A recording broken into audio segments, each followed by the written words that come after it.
Медеуз Паулус Арсикеев – казахский советский писатель, драматург, публицист, общественный деятель, член Союза писателей СССР и Казахстана, один из зачинателей казахской научно-фантастической литературы.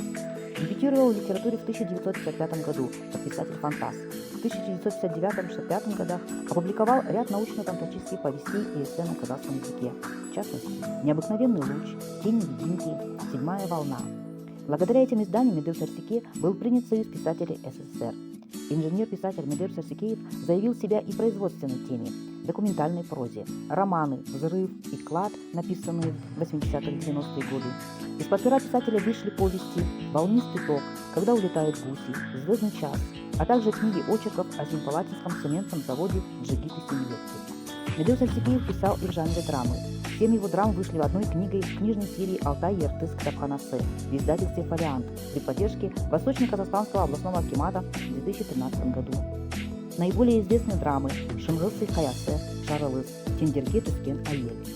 Успехом писателя в жанре драматургии стали его первая драма «Чингисская быль», поставленная на сцене Семипалатинского русского драматического театра имени Достоевского.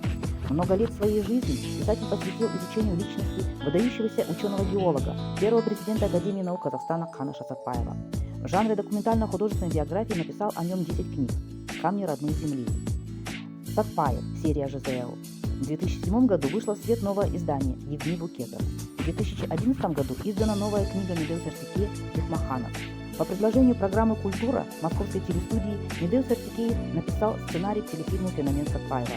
В 2016 году вышло документально-историческое повествование, посвященное Семипалатинскому ядерному полигону «Семипалатинская трагедия». Всего писателям выпущено более 43 изданий на казахском языке и 20 изданий на русском языке.